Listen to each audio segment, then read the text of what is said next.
Everybody, it's Christine, and I am joining Audrey today for the Summer Scrappin Series, along with, I think, Hannah is participating as well. So be sure to check out some fun summer scrapbooking videos. I am scrapbooking some pictures today that I have been anxious to scrapbook. My son is a Popsicle fan, like hardcore, loves Popsicles more than pretty much anything else fan. And so I have been thinking on these pictures for quite a while, wanting the right papers, the right idea, because I really wanted this layout to be something special. So what I have done is I took a doodlebug tag that looked like a popsicle shape, and I used that to trace onto patterned papers from Bella Boulevard. And then I cut out a whole bunch of popsicles on my own. Now, you can certainly do this on a metal die cutting machine. You could do it on an electronic cutting machine. I didn't find anything that I was real happy with in that respect. And so I decided to just trace my own, which is great for anyone out there who doesn't have all the fancy equipment. Find a shape that looks like what you're wanting to work with and just trace and cut. And yeah, it takes a little time, but it takes a little time to do it no matter what you do. So I pulled out these fun 6x8 paper pads from Bella Boulevard and used all their papers. I really like those paper pads because you can get a huge variety, but you don't have the whole 12x12 sheet, and you have a lot of colors and patterns and stuff to work with, and I will show you those at the end. But I didn't have any orange in any of the papers. I don't know if I've used them already or what, so I did pull out a jelly bean soup paper for the orange ones. And I am just working with a wide variety of colors. I cut out a simple 1/2-inch brown paper for the sticks, glued that on there, and now I'm going to just start adding these. Now what I have done is I am going to use a variety of adhesives to create a row along the bottom. I'm going to use both my Easy Runner Grand as well as some crafty foam tape and some small 3D foam squares, all from Scrapbook Adhesives by 3L. And I am going to just stagger my popsicles along the bottom there, make some of them pop up, make some of them lay flat, all different heights, both going up off of the paper as well as heights along the bottom. And you can see there now I've got a finished border, and you can see the popsicles all really stand out great. And I did, as you saw, outline the popsicles. I went around them with my black ink pad just to give them some added pop, to really make them stand out a little bit more.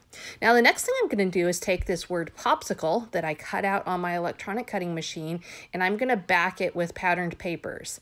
Now, typically I would go back and cut each of the letters with the patterned paper on my machine. However, my machine, the electricity went out, and before I had saved Popsicle, I lost the file. So it wasn't a file that was ready-made. I just made it myself and moved things around and stuff. And so I was kind of up a creek in that respect. So I am going through and just using my dual tip glue pen to secure pattern papers behind and cutting them out using both a craft knife and a fine tip scissors.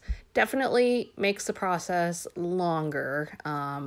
But lots of people, I think, probably do it this way. So I'm not going to say it's like an unheard of technique by any means. Lots of people just trace and cut and such, and but it's definitely not a fast process.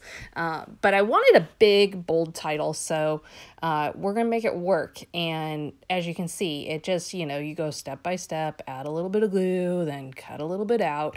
It's somewhat tedious, but it does in the end up being a really fun looking title. And it was a good way to include more of the color throughout. Now, once again, I am going to use some 3D foam squares and my crafty foam tape to pop this whole thing up. And I am going to use a variety. Where I can use the crafty foam tape, I definitely do, because then I can put longer strips on.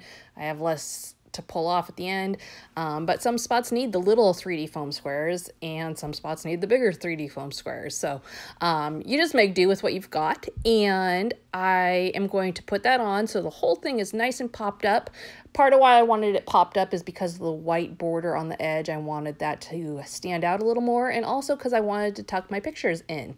So here I have my pictures. This was a fun part of my son's birthday. On his 5th birthday, I let him pick out 5 different packages of popsicles at the grocery store, and you can see in his eyes he is so excited.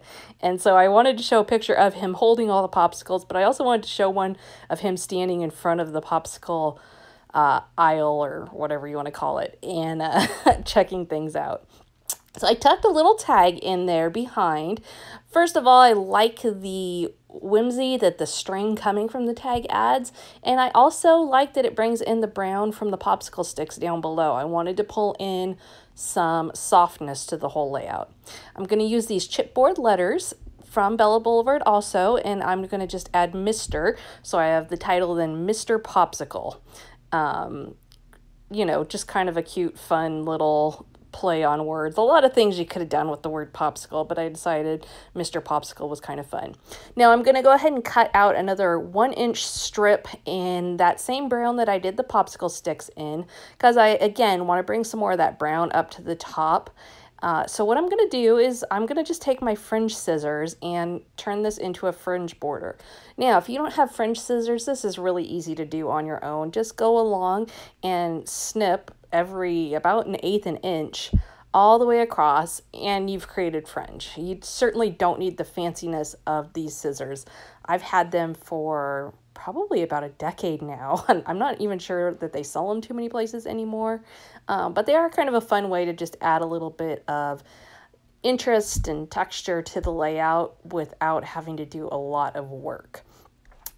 So that, you can see, is going to bring in just a nice little spot of brown up there at the top and help kind of soften all the bright colors. Felt like I was going for white space up top, but at the same time, it was almost too much white space for my style.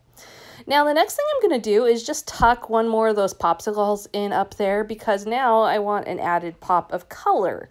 And so I kind of debated back and forth which one to use, but ultimately I felt like the green, it's kind of a lime green, worked the best. And so I added that on there, and then I'm going to just add another one of those hearts on there. I also added some of those hearts onto the popsicles at the bottom. Not all of them, just a few here and there. These are just puffy heart stickers, also from Bella Boulevard. They add a nice little pop of a different texture onto things. And then I'm also going to go ahead and just add on little string bows onto a few of the popsicle sticks. Now, I have really gotten into using these strings because I've noticed they just add a nice flow to the layouts when you've got a lot of what kind of feels like rigid lines going on. You know, it's something I'm trending towards using more, just adding a little bit of string here and there to just add a little bit of flow to everything. So there you have it. That's the basic gist of my whole layout. I've got all kinds of different textures going on, all kinds of fun patterned papers, and just a happy, colorful layout capturing this memory.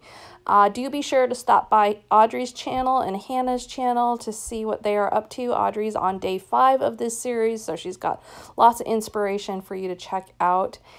And that will be it for today. We'll be back again soon with more videos. Thanks so much for stopping by.